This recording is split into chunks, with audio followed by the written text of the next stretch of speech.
batu bata kuno era abad ke-10 ini ketebalannya itu sekitar 8-10 cm. Ini berbeda dengan batu bata era abad ke-12, ke-13, 14 era Singosari maupun Majapahit sekitar 130 cm di kedalaman tanah. Ini dipertemukan sebuah prasasti Gemekan yang ada di sini. Guys, jangan lupa like, subscribe, dan komen ya kan.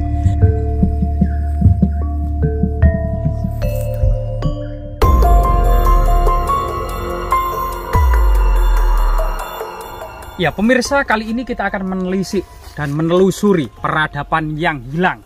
Bagaimana juga kemudian bencana telah silih berganti ya di sebuah alam tropis Pulau Jawa yang tersusun dari gunung-gunung api. Bahkan di bawah ini sekitar 2-3 meter ditemukan sebuah semacam istana kuno atau jejak candi kuno ya. Mari kita selidiki bersama-sama. Jadi suasananya memang di tengah persawahan dan diduga dahulunya ini kemudian digali untuk produksi batu bata. Setelah digali sekitar 2-3 meter di kedalaman tanah, ternyata ada struktur kuno yang sangat-sangat luar biasa sekali, terbuat dari batu bata kuno era abad ke-10 Masehi. Nah, di sini letaknya ya.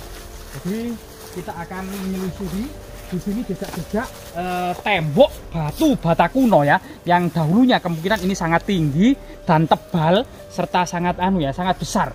Nah, di sini kita mulai sowan ke sebuah situs sangat sakral dan magis pada masa lalu ya.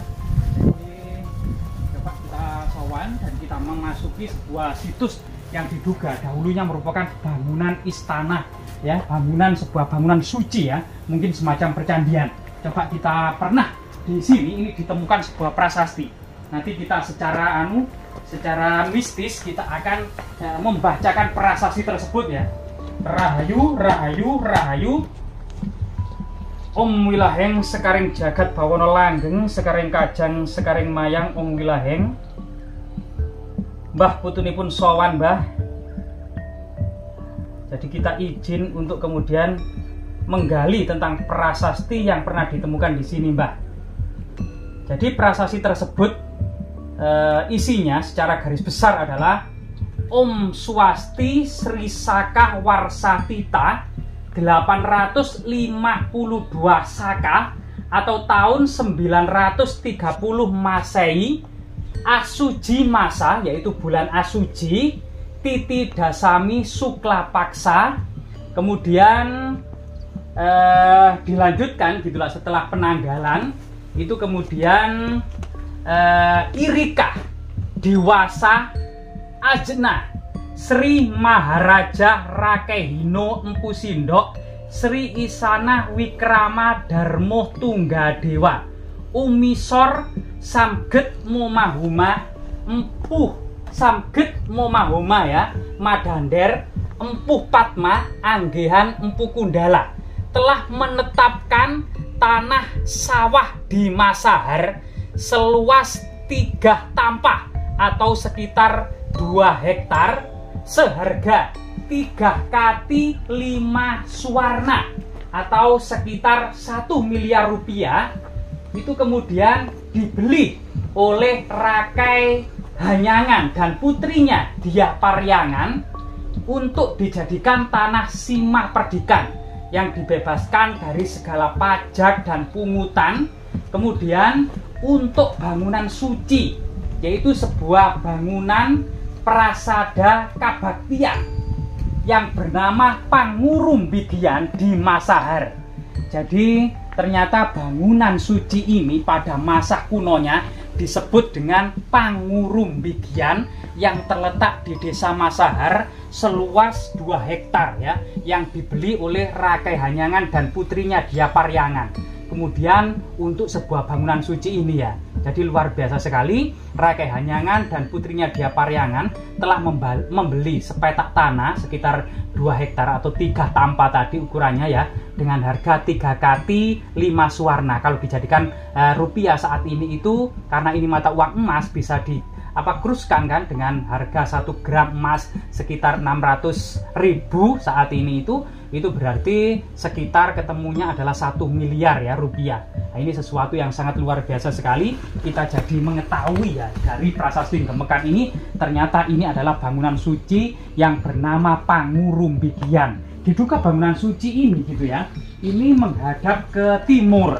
Jadi ini diduga tangga tangga masuk bangunan suci yang ada di sana gitu ya. Kemudian di depan ini ada 3 candi perwara ya, candi perwara 1, 2, 3, sehingga kemudian candi ini mengingatkan kita pada candi-candi era Jawa Tengah.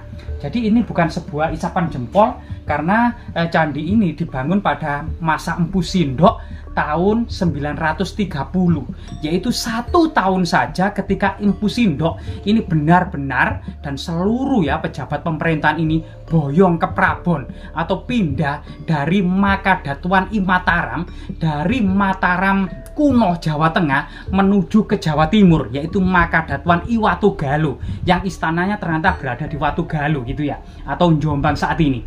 Bahkan jika kita menengok sekali dengan bangunan yang terbuat dari batu bata kuno era abad ke-10 akan bisa terlihat ya, batu bata kuno era abad ke-10 ini ketebalannya itu sekitar 8 sampai 10 cm.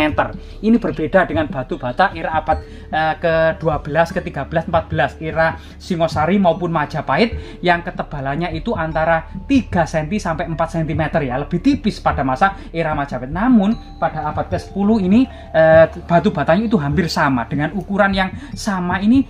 Jika kita melihat candi-candi yang ditemukan pada masa Empu Sindok, misalnya Candi Sri Gading yang ada di Malang, batu batanya ini juga sama abad ke-10. Bahkan Candi Pendem ya yang ada di Kota Batu ini juga batu batanya persis dengan ketebalan sekitar 10 cm ini. Artinya Jawa Timur pada abad ke-10 memiliki potensi besar ini ternyata di sekitar aliran Sungai Berantas. Jadi tidak hanya kemudian prasasti dan situs Gemekan saja yang ada di Mojokerto ini masa Empu Sindok, namun di sekitar Sungai Berantas ini banyak sekali ditemukan prasasti-prasasti era Empu Sindok. Misalnya di Kabupaten Mojokerto saja ada prasasti Gemekan, ada prasasti Alasantan, ada prasasti Kamban. Di Jombang ada prasasti Tangerang, di Nganjuk ada prasasti Anjuk Ladang, di Kota Batu ada prasasti Sangguran, di Kediri ada prasasti Parada, dan di Pasuruan ada prasasti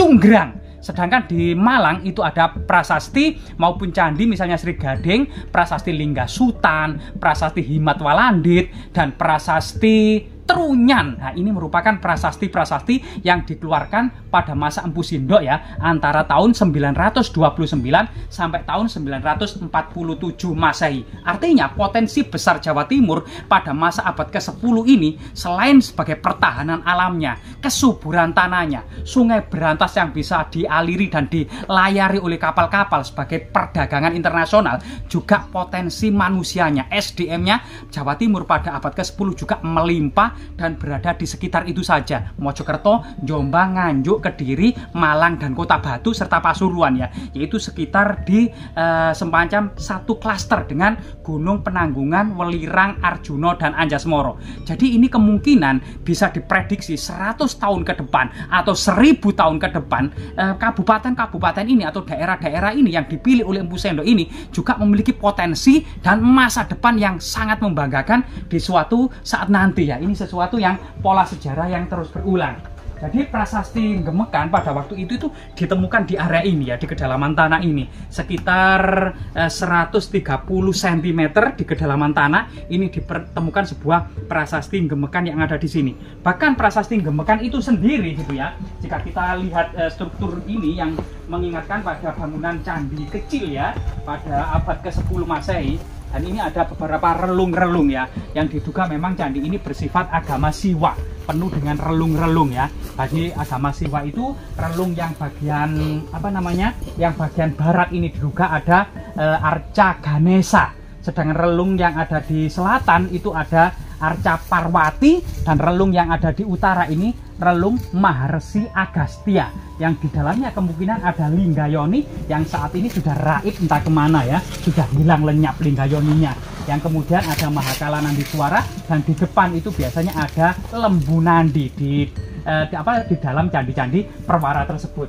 Jadi kemudian dalam penetapan sebuah prasasti pada masa kuno itu, selain kemudian maksud dan tujuan dikeluarkan prasasti, orang-orang yang berjasa, raja dan pejabat pemerintahan yang kemudian menetapkan, di sini ternyata kemudian pate dan kerabat raja tidak disebutkan.